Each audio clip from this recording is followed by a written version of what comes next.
Hello everyone and welcome. আজ থেকে তোমরা এই চ্যানেলে নিয়মিত ক্লাস 9 এরও ভিডিও পাবে। আজকের ভিডিওটায় আমরা ক্লাস 9 এর যে 9 নম্বর চ্যাপ্টার রয়েছে অর্থাৎ ভেদক এবং মধ্যবিন্দু সংক্রান্ত যে উপপাদ্য রয়েছে সেই সংক্রান্ত উপপাদ্যের 20 নম্বর উপপাদ্যটা অর্থাৎ কোনো একটি ত্রিভুজের দুটি বাহুর মধ্যবিন্দু সংযোজক সরলরেখাংশ তৃতীয় বাহুর সমান্তরাল এবং অর্ধেক হবে, এই উপপাদ্যটা আজকের ভিডিওতে আমরা প্রমাণ করব। তোমাদের প্রথমেই বলি, উপপাদ্য কিন্তু মুখস্থর জিনিস নয়, তাই উপপাদ্য কখনোই মুখস্থ করবে না, ঠিক আছে? এই কথাটা যেন মনে থাকে। উপপাদ্য থেকে একদম উপপাদ্যের যে মেন বিষয়বস্তু যেটা দেওয়া থাকে সেখান থেকে দেখে দেখে ছবি আঁকবে এবং সেই ছবি দেখে কিন্তু তোমরা অঙ্কের বাকি পার্টটা কন্টিনিউ করবে। কিভাবে করাচ্ছি দেখো, পুরোটা প্রথম থেকে শেষ পর্যন্ত দেখো, আশা করছি সম্পূর্ণটা বুঝতে পারবে এবং উপপাদ্য আজ থেকে কিন্তু তোমাদের কাছে অত্যন্ত সহজ হয়ে যাবে। তাহলে দেখো কিভাবে হচ্ছে উপপাদ্যটা। দেখো কি রয়েছে, বলছে কোনো একটি ত্রিভুজের যে কোনো দুটি বাহুর মধ্যবিন্দুর সংযোজক সরলরেখাংশ তৃতীয় বাহুটি সমান্তরাল এবং অর্ধেক হবে। তাহলে দেখো প্রথমেই আমাদের কি বলে দিয়েছে, একটি ত্রিভুজ। তাহলে আমাদের ফার্স্ট কাজ কি, আমাদের একটা ত্রিভুজ আঁকতে হবে। তাহলে আমাদের ফার্স্ট কাজ হচ্ছে একটা ত্রিভুজ আঁকা। তাহলে আমরা একটা ত্রিভুজ আঁকলাম। দেখো একটা ত্রিভুজ এঁকেছি এবং নাম দিয়ে দিলাম এ বি সি। তাহলে দেখো একটা ত্রিভুজ, তাহলে কোন ত্রিভুজের এই পার্টটা আমাদের হয়ে গেল। এরপর দেখো নেক্সট পার্ট, দুটি বাহুর মধ্যবিন্দুর সংযোজক সরলরেখাংশ। দুটি বাহু দেখো, আমরা এ বি এসি নিতে পারি, এ বি বিসি নিতে পারি, বিসি এসি নিতে পারি, যা খুশি নিতে পারি। আমরা দুটি বাহু নিচ্ছি, এ বি এবং এসি, এই দুটো বাহু নিচ্ছি। বলেছে কি দুটি বাহুর মধ্যবিন্দু। তাহলে দেখো এ বি বাহুর মধ্যবিন্দু আমরা ধরে নিচ্ছি একটা এ বি বাহুর মধ্যবিন্দু, নাম দিয়ে দিলাম আমরা ডি। এবং এসি আর একটা বাহু, এর একটা মধ্যবিন্দু আমরা নিয়ে নিচ্ছি এবং নাম দিয়ে দিচ্ছি আমরা ই। ঠিক আছে, তাহলে এ বি বাহুর মধ্যবিন্দু ডি এবং এসি বাহুর মধ্যবিন্দু ই। ওকে, এই পর্যন্ত হলো। এবার কি বলছে, বাহুর মধ্যবিন্দুর সংযোজক সরলরেখাংশ। সংযোজক সরলরেখাংশ মানে কি? সংযোজক মানে দুটো বিন্দুকে যুক্ত করছে, তাই তো? সংযোজক সরলরেখাংশ মানে এই দুটো বিন্দুকে আমাদের যুক্ত করে দিতে হবে, তাই তো? তাহলে ডি এবং ই এই দুটো আমাদের সংযোজক সরলরেখাংশ হয়ে গেল। হলো, তারপর দেখো সরলরেখাংশ তৃতীয় বাহুটি সমান্তরাল এবং অর্ধেক হবে, মানে এই বাহুটার সমান্তরাল এবং অর্ধেক হবে, এটা আমাদের প্রমাণ করতে হবে, তাই তো? তাহলে দেখো এই যে বিষয়টা বলে দিচ্ছে, বিষয় থেকে দেখে দেখে আমরা কিন্তু ছবিটা এঁকে নিলাম। তাহলে ছবিটাও কিন্তু মুখস্থ নয়, ছবিটাও কিন্তু এখান থেকে দেখে দেখে আঁকা যায়। হয়ে গেল। তাহলে দেখো আমরা প্রদত্ত বা স্বীকার, আমাদের ফার্স্ট কাজ কি, স্বীকার বা প্রদত্ত লেখা। তাহলে স্বীকারে আমরা কি লিখবো, দেখো আমরা পেয়েছি কি, এখানে যেটা বলেছে সেটাই আমরা অঙ্কে গাণিতিক উপায়ে আমরা কিন্তু সাজিয়ে এঁকেছি জিনিসটাকে। তাহলে দেখো স্বীকারে আমরা কি লিখতে পারি, ত্রিভুজ এবিসি, ত্রিভুজ এবিসি এর এবি বাহুর মধ্যবিন্দু ডি এবং এসি বাহুর মধ্যবিন্দু ই, তারপর ডি এবং ই যুক্ত করা হয়েছে। তাহলে স্বীকারের পার্টে আমরা কি লিখতে পারি, ত্রিভুজ এবিসি এর এবি এবং এসি বাহুর মধ্যবিন্দু যথাক্রমে এবি এবং এসি বাহুর ডি এবং কি, ডি এবং ই। এবং তারপর কি করেছি, ডি এবং ই কে আমরা যুক্ত করেছি। এটা কিন্তু সংযোজক সরলরেখাংশ কিন্তু অঙ্কের মধ্যে বলা আছে, তাই এটা কিন্তু স্বীকারের মধ্যেই চলে যাবে। তাহলে নেক্সট কি লিখবো, এর সাথে ডি এবং ই যুক্ত করা হলো। ব্যাস এইটুকু হচ্ছে আমাদের স্বীকার। তাহলে স্বীকার কি লিখতে হলো বুঝতে পারলে, ত্রিভুজ এবিসি তার এবি বাহুর মধ্যবিন্দু ডি এবং এসি বাহুর মধ্যবিন্দু ই এবং ডি এবং ই কে আমরা যুক্ত করেছি, এটাই আমরা স্বীকারের মধ্যে লিখলাম। তাহলে এইটুকু পার্ট আমাদের হয়ে গেল। তাহলে স্বীকারের পর আমাদের কি লিখতে হবে, প্রামাণ্য বিষয়। তাহলে প্রামাণ্য বিষয় আমাদের কি লিখতে হবে, দেখো তো প্রামাণ্য। দেখো প্রামাণ্য মানে হচ্ছে যেটা প্রমাণ করতে হবে। কি প্রমাণ করতে বলেছে দেখো, কোন ত্রিভুজের যে কোনো দুটি বাহুর মধ্যবিন্দুর সংযোজক সরলরেখাংশ মানে ডিই, দুটি বাহুর মধ্যবিন্দু সংযোজক সরলরেখাংশ মানে ডিই তৃতীয় বাহুটির, কোন বাহুটা ফাঁকা ছিল, বিসি বাহু, তৃতীয় বাহুটির সমান্তরাল। অর্থাৎ কি দেখাতে হবে, ডিই বাহুটা বিসি বাহুর সমান্তরাল এবং অর্ধেক, মানে ডি বাহুটা বিসি বাহুর অর্ধেক, এই দুটো আমাদের প্রমাণ করতে হবে। তাহলে প্রামাণ্যতে আমরা কি লিখতে পারি, প্রামাণ্যতে আমরা লিখতে পারি ডিই সমান্তরাল বিসি, এটা সমান্তরাল চিহ্ন, আশা করছি সকলে জানো, এটা সমান্তরাল চিহ্ন। এবং এর সাথে কি প্রমাণ করতে বলেছে, ডিই হচ্ছে বিসির অর্ধেক, তাহলে ডিই সমান হাফ অফ বিসি, তাই তো? এই দুটো বিষয় আমাদের প্রমাণ করতে হবে। এইবার এই উপপাদ্যটা প্রমাণ করতে গেলে একটা অঙ্কন করতে হবে। তার আগে একটা কথা বলি, এই উপপাদ্যটা যদি প্রমাণ করতে চাও সেক্ষেত্রে কিন্তু তোমাদের ক্লাস 7 এর সর্বসমতার ধারণা এবং তারই সঙ্গে যে সর্বসম ত্রিভুজ এবং সামান্তরিকের ধর্ম, অর্থাৎ এই চ্যাপ্টারের কয়েকটা আগে যে তোমরা ক্লাস 9 এ সামান্তরিকের ধর্ম করেছো, সেই সামান্তরিকের ধর্ম এবং ক্লাস 7 এর সর্বসমতার ধারণা, এই দুটো ধারণা কিন্তু এই উপপাদ্যটা প্রমাণ করার ক্ষেত্রে কাজে লাগবে। তাই ওই দুটো ধারণা কিন্তু তোমাদের অত্যন্ত ক্লিয়ার থাকা প্রয়োজন, এটা যেন মাথায় থাকে। তাহলে দেখো এরপর আমাদের চলে আসবে অঙ্কন। অঙ্কনটা তোমাদের একটুখানি মাথায় রাখতে হবে, কারণ অঙ্কন কিভাবে করবো সবসময় তো মাথায় থাকে না, তাই অঙ্কনটা তোমাদের একটুখানি মাথায় রাখতে হবে। দেখো অঙ্কনটা আমি দেখাচ্ছি, অঙ্কন লিখলাম। কি করতে হবে দেখো, এই যে ইডি বাহুটা রয়েছে, ডি নয় কিন্তু ইডি বাহু, ডি বাহুকে যদি বর্ধিত করি তাহলে এদিকে বর্ধিত হবে। আমরা বলছি ইডি বাহুকে বর্ধিত করব। ইডি বাহুকে এফ পর্যন্ত এমন ভাবে বর্ধিত করব যেন ইডি সমান ডিএফ হয়। দেখো এইটা একটা যা রয়েছে সেটাকে আন্দাজে আমরা একটা এর সমান করে আমরা বাড়িয়ে নিচ্ছি, ঠিক আছে। ইডি বাহুটাকে আমরা এফ পর্যন্ত এমন ভাবে বাড়ালাম যাতে ইডির মাপও যা হবে ডিএফ এর মাপও কিন্তু তাই হবে, মানে ডি এর মাপ যা এফডির মাপ বা ডিএফ এর মাপ কিন্তু একই। তাহলে দেখো কি অঙ্কন করলাম, ইডি বাহুকে এফ পর্যন্ত এমন ভাবে বর্ধিত করলাম যাতে ডিই সমান ডিএফ হয়, বোঝা গেল। তারপর বি এবং এফ বিন্দু আমরা যুক্ত করে দিলাম, বি এবং এফ বিন্দু যুক্ত করে দিলাম। তাহলে অঙ্কনে কি লিখতে হবে, ইডি বাহুকে, দেখো ইডি কিন্তু এইদিকে বর্ধিত করলে আমরা ডি লিখতাম, যেহেতু এইদিকে বর্ধিত করেছি তাই কিন্তু ইডি, তাই ইডি বাহুকে এফ পর্যন্ত এমন ভাবে বর্ধিত করলাম যাতে ইডি সমান ডিএফ হয়, ইডি সমান ডিএফ হয়, এটা হলো। এবং তার সাথে কি করেছি, বি এবং এফ বিন্দু যুক্ত করেছি। তাহলে কি লিখবো, বি কমা এফ যুক্ত করা হলো, বি কমা এফ যুক্ত করা হলো, ব্যাস এইটুকু হয়েছে আমাদের কাজ অঙ্কন। এরপরেই আমরা চলে আসব প্রমাণে, তাহলে প্রমাণটা কিভাবে হবে একটুখানি তোমাদের লক্ষ্য করে দেখতে হবে। প্রমাণের ক্ষেত্রে কিন্তু আমি প্রথমেই তোমাদের বললাম যে ক্লাস 7 এর সর্বসম ত্রিভুজের ধারণা এবং তারই সঙ্গে ক্লাস 9 অর্থাৎ তোমাদের এই ক্লাসেরই কিন্তু আগে সামান্তরিকের ধর্ম এই চ্যাপ্টারটা লাগবে। প্রমাণটা কিভাবে করব দেখো, আমরা এই যে বি সি ই এফ যে চতুর্ভুজটা পেয়েছি এই চতুর্ভুজটাকে আমরা সামান্তরিক প্রমাণ করব, বোঝা গেছে। আমরা কি জানি সামান্তরিকের ধর্ম, সামান্তরিকের বিপরীত বাহুগুলি পরস্পর সমান এবং সমান্তরাল হয়, তাই তো, সমান এবং সমান্তরাল হয়। যেমন এটা যদি সামান্তরিক হয় তাহলে ইসি সমান্তরাল বিএফ হবে, আবার একইভাবে বিসি সমান্তরাল ইএফ হবে, তাই তো। আবার বিসি সমান্তরাল ইএফ মানে আমরা বলতে পারি বিসি সমান্তরাল ইডি, তাই তো, মানে এইটা ডি সমান্তরাল বিসি হয়ে যাবে।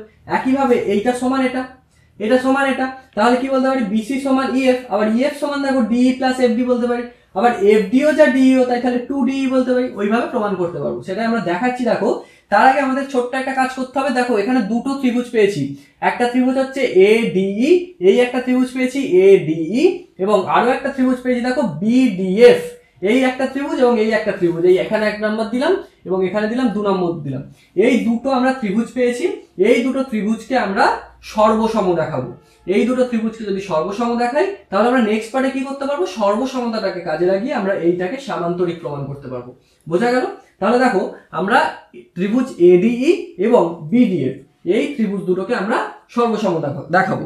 তাহলে কিভাবে হচ্ছে দেখো, আমাদের শর্ত খুঁজতে হবে। এখানে দেখো শর্ত কি কি রয়েছে, দেখো আমরা কি জানি এবি বাহুর মধ্যবিন্দু ডি, তাহলে কি বলতে পারি এডিও যা বিডিও তাই। যদি এবি বাহুর মধ্যবিন্দু ডি হয় তাহলে এডিও যা তাহলে বিডিও তাই হবে। তাহলে দুটি বাহুর একটি বাহুর মধ্যবিন্দু কোনো একটা বিন্দু হলে তাহলে এডি বাহু যা হবে বিডি বাহু তাই হবে, এটা সবাই জানি। তাহলে শিকার অনুসারে আমরা কি বলতে পারি এডি সমান বিডি, তাহলে এই ত্রিভুজের এডি বাহু এবং এই ত্রিভুজের 2 নম্বর ত্রিভুজের বিডি বাহু সমান। 2 নম্বরে দেখো আমরা এঁকেছি কি, এঁকেছি দেখো ইডি বাহুর সমান করে আমরা কিন্তু ডিএফ এঁকেছি। ইডি বাহুকে এফ পর্যন্ত এমন ভাবে বর্ধিত করেছি যাতে ইডি সমান ডিএফ হয়। তাহলে অঙ্কন অনুসারে কিন্তু ইডি সমান ডিএফ। তাহলে দেখো এই দুটো বাহু শিকার অনুসারে সমান, প্রদত্ত যেটা দেওয়া আছে সেই অনুসারে সমান, আবার ইডি সমান ডিএফ আমাদের অঙ্কন অনুসারে সমান। অপরদিকে দেখো এই যে কোণটা, এই যে কোণটা এবং এই যে কোণটা এটা কিন্তু কি বিপরীত কোণ, তাই সমান বলা যায়। এইটা একটা সরলরেখা এবং এইটা একটা সরলরেখা, একটাই তো সরলরেখা, পরে বাড়িয়েছি ঠিক আছে কিন্তু সরলরেখা তো একটাই। তাহলে এই সরলরেখাটা এবং এই সরলরেখাটা দুটো যে বিন্দুতে ছেদ করেছে সেই ছেদ বিন্দুর বিপরীত দিকে যে কোণ উৎপন্ন হয় সেই কোণকে কি বলে, বিপরীত কোণ বলে। এবং বিপরীত কোণগুলো কি হয়, পরস্পর সমান হয়। এই ধারণাটা আমরা সবাই জানি। ছোটবেলার বেসিক জিনিসগুলো কিন্তু লাগবে, ছোটবেলার বেসিক জিনিসগুলো যদি তোমাদের মনে না থাকে সেক্ষেত্রে কিন্তু অঙ্ক করা খুবই কঠিন। তাহলে বেসিক জিনিসগুলো বোঝা গেল। দেখো এডি সমান বিডি আমাদের শিকার অনুসারে এবং ইডি সমান এফডি বা ডিএফ আমাদের অঙ্কন অনুসারে, এবং এই কোণ দুটো কি বিপরীত কোণ। তাহলে কি হয়ে গেল, দুটো বাহু এবং তাদের মধ্যবর্তী কোণ, দুটি বাহু এবং তাদের মধ্যবর্তী বা অন্তর্ভুক্ত কোণ যদি সমান হয় তাহলে কি বলা যায়, ত্রিভুজ দুটো সর্বসম বলা যায়। দুটি বাহু অন্য একটা এই কোণটা যদি সমান হতো সেক্ষেত্রে কিন্তু বলতে পারতাম না কি দুটো বাহু এবং তাদের মধ্যবর্তী কোণ, অর্থাৎ আমাদের সর্বসমতার সূত্র কি হয়ে যাবে SAS, অর্থাৎ সর্বসমতার SAS অর্থাৎ কি বাহু কোণ বাহু, এই শর্তানুসারে কিন্তু আমাদের এই ত্রিভুজ দুটো সর্বসম হবে। এটাই আমরা প্রমাণ করব। দেখো আমরা কি লিখব, ত্রিভুজ ADE এবং ত্রিভুজ BDF এর মধ্যে, ত্রিভুজ ADE এবং ত্রিভুজ BDF এর মধ্যে, ঠিক আছে, মধ্যে হলো। এবার এর মধ্যে যেগুলো বললাম সেগুলোই আমরা লিখব। কি করে লিখব, 1 নম্বর 2 নম্বর এবং 3 নম্বর করে লিখব।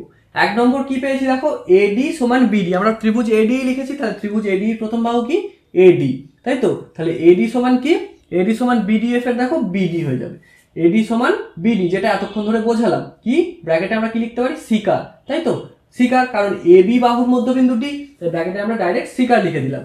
একই সাথে 2 নম্বরে কি লিখতে পারি, 2 নম্বরে আমরা লিখতে পারি, আমরা যেহেতু SAS শর্ত তাই কোনটা লিখবো, কি কোণ লিখবো দেখো, ত্রিভুজ ADE এর কোনটা হবে ADE, এই কোণটা, তাই তো, ত্রিভুজ ADE এর ADE কোণটা সমান কি বলতে পারি, সমান কি বলতে পারি BDF ত্রিভুজের BDF কোণটা, তাই তো, BDF ত্রিভুজের BDF কোণটা, তাই তো, BDF ত্রিভুজের BDF কোণটা। এটা কি ব্র্যাকেটে কি লিখতে পারি, ব্র্যাকেটে আমরা লিখতে পারি বিপ্রতীপ কোণ, বিপ্রতীপ কোণ, এটা লিখতে পারি তো। তাহলে হয়ে গেল 1 নম্বর পেয়ে গেলাম এটা শিকার অনুসারে, 2 নম্বর পেয়ে গেলাম এটা বিপ্রতীপ কোণ। এতক্ষণ ধরে বুঝিয়েছি, নিশ্চয়ই আর বোঝাতে হবে না, যদি বুঝতে না পারো ব্যাক করে আবার ভিডিওটা দেখো, বুঝতে পারবে। তাহলে 2 নম্বর হয়ে গেল। 3 নম্বর কি লিখতে পারি, 3 নম্বরে দেখো যেটা বললাম ED সমান DF, ED সমান DF অঙ্কন অনুসারে এটা, তাহলে কি লিখতে পারি ED সমান DF, ব্র্যাকেটে কি লিখবো অঙ্কন অনুসারে, ব্র্যাকেটে লিখলাম অঙ্কন অনুসারে, বোঝা গেছে। তাহলে এইটা আমরা শিকার থেকে পেয়েছি, এইটা আমরা বিপ্রতীপ কোণ বললাম এবং এইটা অঙ্কন থেকে পেয়েছি। তাহলে এই দুটো ত্রিভুজের মধ্যে আমরা এই 3টে বিষয় প্রমাণ করতে পেরেছি। তাহলে কি বলতে পারবো, এই ত্রিভুজটা সর্বসম, এই ত্রিভুজটা বলতে পারবো তো। তাহলে আমরা লিখতে পারি, অতএব কি লিখতে পারি, অতএব ত্রিভুজ ADE সর্বসম চিহ্ন, এটা সবাই জানো, সর্বসম ত্রিভুজ BDF, এটা সর্বসম চিহ্ন জানো তো, আশা করি জানো, না জানলে জেনে নাও, এটা হচ্ছে সর্বসম চিহ্ন। তাহলে ADE এবং ত্রিভুজ BDF এই দুটো ত্রিভুজ কিন্তু সর্বসম হলো। ব্র্যাকেটে কি লিখবে, সর্বসমতার কি SAS শর্তানুসারে, সর্বসমতার SAS শর্তানুসারে, বাহু কোণ বাহু মানে SAS এই শর্তানুসারে কিন্তু এইটা আমাদের সর্বসম হলো, এটা বোঝা গেল। এরপর দেখো এই ত্রিভুজটা এবং এই ত্রিভুজটা, অর্থাৎ 1 এবং 2 নম্বর ত্রিভুজ সর্বসম, সর্বসম মানে কি সব দিক দিয়ে ত্রিভুজটা, দুটো ত্রিভুজ কিন্তু পরস্পর সমান। তাহলে দেখো এর যেমন AD বাহুটার সঙ্গে এই DB বাহুটা সমান এবং DE বাহুটার সঙ্গে যেমন FD বাহুটা সমান, তেমন একইভাবে আমরা কি বলতে পারি, আমরা বলতে পারি এই বাহুটার সঙ্গে আমাদের FB বাহুটা সমান, এটা আমরা বলতে পারি তো, এই বাহুটার সঙ্গে আমাদের FB বাহুটা সমান। একইভাবে এই যে কোণটা, অর্থাৎ বিপরীত কোণ আমাদের বলতে হয়, এই যে কোণটা EAD বা DAE, এই কোণটার সঙ্গে আমাদের দেখো DBF, এই কোণটা কিন্তু আমাদের সমান, অর্থাৎ এই কোণটা এবং এই কোণটা কিন্তু সমান। একইভাবে এই কোণটা সমান, আমাদের প্রয়োজন এই কোণটা এবং এই দুটো বাহু। তাহলে আমরা কি লিখবো দেখো, এরপর আমাদের লিখতে হবে, কেন লিখছি পরের লাইনেই বুঝতে পারবে। দেখো কি লিখতে হবে, এই সমান, অতএব কি লিখতে পারি, অতএব AE সমান লিখতে পারি BF, AE সমান BF বা FB, যা খুশি লিখতে পারো, আমরা BF লিখলাম, AE সমান BF। ওকে, এটা হয়ে গেল। ব্র্যাকেটে কি লিখবে, যেহেতু সর্বসম ত্রিভুজের অনুরূপ বাহু, তাই তো, সর্বসম ত্রিভুজের অনুরূপ বাহুগুলো সমান হয়, সবাই জানি তো, তাহলে সর্বসম ত্রিভুজের অনুরূপ বাহু হয়ে গেল। তাহলে AE সমান BF, এটা হলো 1 নম্বর আমরা লিখলাম। এরপরে এই কোণটা লিখবো EAD বা DAE সমান কি DBF, এবং কি লিখতে পারি কোণ EAD বা DAE, এটা আমরা লিখতে পারি DAE সমান কি লিখতে পারি কোণ কোণ DBF, তাই তো, কোণ DBF, এই কোণটা অর্থাৎ A কোণটা এবং B কোণটা এই দুটো সমান, যেহেতু কি সর্বসম ত্রিভুজের অনুরূপ কোণ, তাই তো, সর্বসম ত্রিভুজের অনুরূপ কোণ। তাহলে এই দুটো আমরা লিখলাম।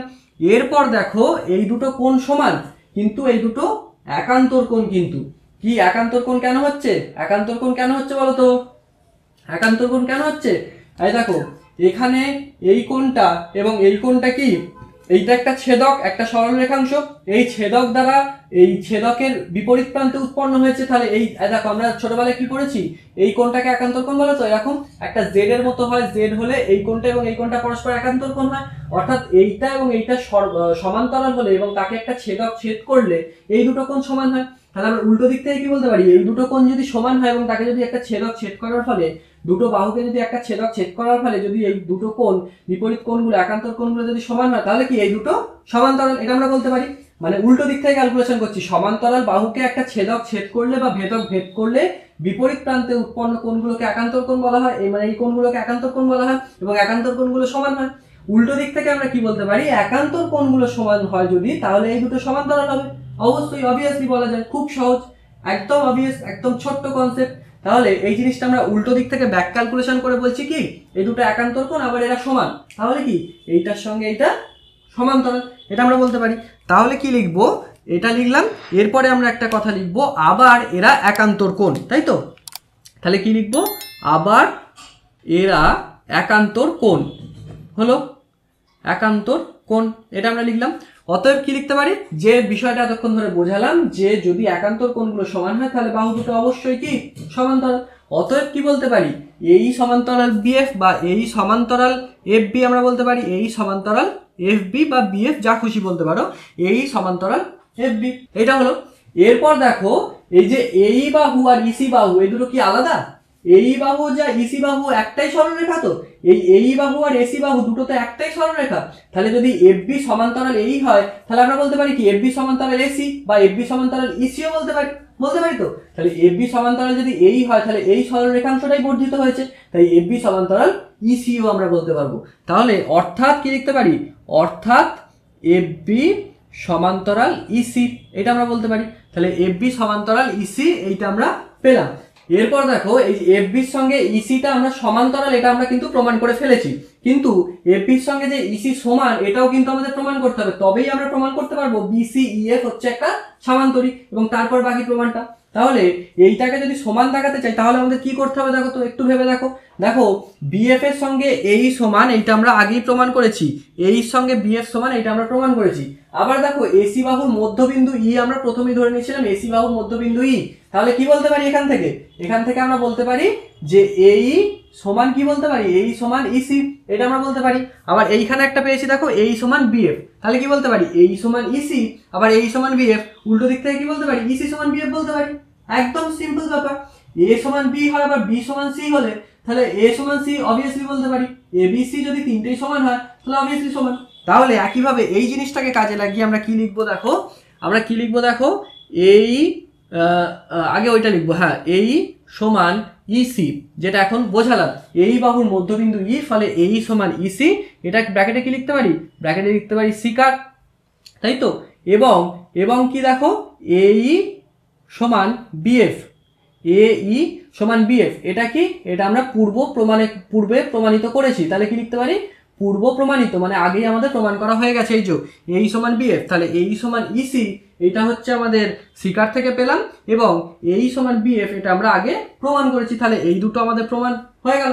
তাহলে এখান থেকে কি বলতে পারি, এই সমান ইসি এবং এই সমান বিএফ, এখান থেকে কি বলতে পারি, বিএফ সমান ইসি বা ইসি সমান বিএফ বা এফবি সমান ইসি, একই ব্যাপার। তাহলে কি লিখতে পারি, অতএব বিএফ সমান ইসি, বা কি লিখতে পারি, এফবি যেহেতু আছে তাহলে এফবি লিখতে হবে, এফবি সমান ইসি, এফবি সমান ইসি। তাহলে দেখো আমরা কি পেলাম, বিসিইএফ এই চতুর্ভুজটার ইসি বাহুর সঙ্গে বিএফ বাহুটা বা এফবি বাহুটার সঙ্গে ইসি বাহুটা সমান এবং সমান্তরাল। তাহলে যে চতুর্ভুজের বিপরীত বাহুগুলি সমান এবং সমান্তরাল তাদের কি বলা হয়, সামান্তরিক বলা হয়। যে চতুর্ভুজের বিপরীত বাহুগুলি সমান এবং সমান্তরাল তাদের কি বলা হয়, সামান্তরিক বলা হয়। তাহলে এই চতুর্ভুজটার এইখানে আমরা কি পেয়েছি দেখো, এইখানে আমরা পেয়েছি বিএফ সমান এফবি সমান ইসি পেয়েছি, আবার এইখানে পেয়েছি এফবি সমান্তরাল ইসি, আমি তোমায় বক্স করে দেখাচ্ছি দেখো, এফবি সমান্তরাল ইসি পেয়েছি আর এফবি সমান ইসি পেয়েছি। তাহলে এই দুটো আমাদের হয়েছে, অতএব বলতে পারি বিসিইএফ একটি সামান্তরিক। বিসিইএফ চতুর্ভুজের এফবি সমান্তরাল ইসি এবং এফবি সমান ইসি, অতএব বিসিইএফ একটি সামান্তরিক। এটাই আমরা লিখবো। তাহলে কি লিখবো আমরা, এই ডান দিকটায় করছি, দেখো এখান থেকে আমরা ডান দিকে আরো দিয়ে করছি, দেখো BCEF চতুর্ভুজের FB সমান্তরাল EC এবং FB সমান EC, তাই তো। তাহলে যে চতুর্ভুজের বিপরীত বাহুগুলি সমান এবং সমান্তরাল তাদের সামান্তরিক বলা হয়। অতএব BCEF একটি সামান্তরিক, একটি কি সামান্তরিক। তাহলে এটা যেমন আমরা প্রমাণ করলাম FB সমান EC এবং FB সমান্তরাল EC, তাই এটা সামান্তরিক। উল্টো দিক থেকে বলতে পারি এইটা যেহেতু সামান্তরিক তাই BCর সঙ্গে EF সমান হবে এবং BCর সঙ্গে EF সমান্তরাল হবে, বলতে পারি তো। তাহলে এইটা যেমন একইভাবে প্রমাণ করেছি, সেই একই জিনিসটাকে উল্টো ভাবে কাজে লাগিয়ে আমরা কি বলবো, BCর সঙ্গে EF সমান্তরাল এবং BCর সঙ্গে EF সমান। তাহলে কি লিখবো, অতএব BC সমান্তরাল কি EF, BC সমান্তরাল EF, এটা আমরা পেলাম BC সমান্তরাল EF। আবার দেখো EF এরই একটা অংশ হচ্ছে DE, তাই তো, EF এরই একটা অংশ হচ্ছে DE। তাহলে কি লিখতে পারি, অর্থাৎ DE সমান্তরাল BC, কারণ EF এরই একটা অংশ হচ্ছে DE, তাহলে EF এর সঙ্গে যদি BC সমান্তরাল হয় তাহলে EF এর একটা অংশ DE, তাহলে এটার সঙ্গে অবভিয়াসলি এটা সমান্তরাল হবে তো। তাহলে এটা সমান্তরাল, এইটা আমাদের প্রমাণ হয়ে গেল। তাহলে ব্র্যাকেটে কি লিখতে পারি, ব্র্যাকেটে লিখতে পারি প্রমাণিত, এটা আমাদের হয়ে গেল। এরপর এইটাকে আমরা সমান দেখাবো, যেহেতু সামান্তরিক তাই এই দুটো সমান হবে, বিপরীত বাহুগুলো সমান হবে, যেভাবে এইটা প্রমাণ করেছি সামান্তরিক একই জিনিস। তাহলে কি লিখতে পারি, দেখো আমরা কালো কালিতে এই প্রমাণটা করছি, BC সমান EF, BC সমান EF, এটা আমরা লিখলাম। সমান কি লিখতে পারি, বা দিয়ে BC সমান, দেখো EF মানে কি, EF মানে DE প্লাস FD, EF মানে কি DE প্লাস FD বা DF, তাই তো। তাহলে EF এর জায়গায় কি লিখবো, দেখো EF এর জায়গায় লিখবো DE প্লাস DF, ওকে, DE প্লাস DF। আবার এই যে অঙ্কনের সময় আমরা কি করেছিলাম, ED বাহুকে F পর্যন্ত এমন ভাবে বর্ধিত করেছিলাম যাতে ED সমান DF হয়। তাহলে কি EDও যা DF ও তাই, এই যে এইখানটায় ED সমান DF হয়, তাহলে EDও যা DF ও তাই। তাহলে কি DF এর জায়গায় আমরা ED বা DF লিখতে পারি, এই DF এর জায়গায় তাহলে আমরা ED বা D, একই ব্যাপার, ED বা D একই ব্যাপার, এটা ঘুরিয়ে ফিরিয়ে একটু চেঞ্জ করে লিখতে হয়। তাহলে DF এর জায়গায় আমরা D লিখতে পারি। তাহলে সমান দিয়ে কি লিখতে পারি, DE প্লাস D, DF এর জায়গায় আবার DE লিখে দিলাম, তাই তো। তাহলে এরপর ব্র্যাকেটে এটার কি লিখতে পারো, এখানে তোমরা দেখতে পারো না তাই উপর দিকটা লিখছি, দেখো যেহেতু ED সমান DF, ED সমান DF, তাই তো, ED সমান DF, আবার ED মানে হচ্ছে D, একই ব্যাপার, তাহলে ED সমান DF, সেই জন্য আমরা এটাকে লিখেছি। তারপর এরপর আর ধরবে না, আমরা এদিকটা করছি, একটুখানি জাস্ট বুঝে নিও, কষ্ট করে একটু বুঝে নিও। দেখো BC সমান DE প্লাস DE পাচ্ছি, BC সমান DE প্লাস DE, তাই তো। আচ্ছা আমরা এই ওপরটায় করছি, এখানটা হয়তো দেখতে পাবে না, এইখানটা করছি, এখানটা বক্স করে দিচ্ছি এবং করছি।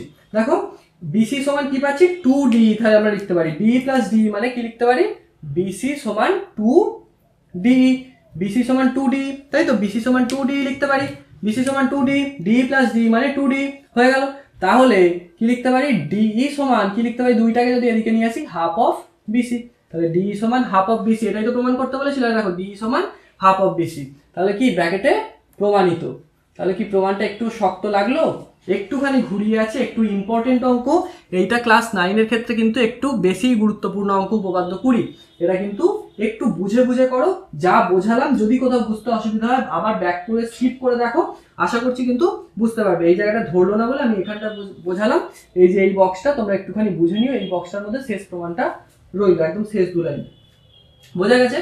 তাহলে আজকের ভিডিওটা কি করলাম, আমরা উপপাদ্য 20টা কিন্তু সমস্তটা বুঝে কিন্তু আমরা প্রমাণ করলাম। তাহলে প্রথম থেকে শেষ পর্যন্ত যারা ভিডিওটা দেখেছো আশা করছি সম্পূর্ণটা খুব সহজভাবে বুঝতে পেরেছো।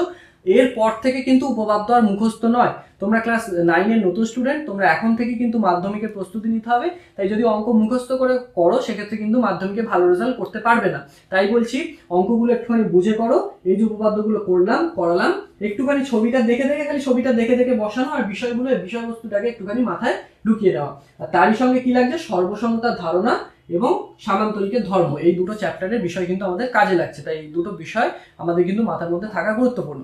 আশা করছি ভিডিওটা প্রথম থেকে শেষ পর্যন্ত যারা দেখেছো সম্পূর্ণ বুঝতে পেরেছো। যদি কোনো অসুবিধা হয় ভিডিওটা আরেকবার দেখো, সম্পূর্ণটা বুঝতে পারবে। ভিডিওটা যদি একটু ভালো লেগে থাকে একটা লাইক করতে পারো, আর চ্যানেলে নতুন হলে সাবস্ক্রাইব করে আমাদের সঙ্গে থাকতে পারো, কারণ ক্লাস 9 এরও নিয়মিত ভিডিও কিন্তু তোমরা পাবে এবং পরবর্তীকালে ক্লাস 10 এর ভিডিও তো থাকছেই। ওকে, তাহলে দেখা হবে পরের দিন, ভালো থাকবে সবাই, অন্য কোনো টপিকের সাথে, নেক্সট টপিকের সাথে তোমাদের সাথে দেখা হবে। সকলে ভালো থাকবে, টাটা সবাইকে।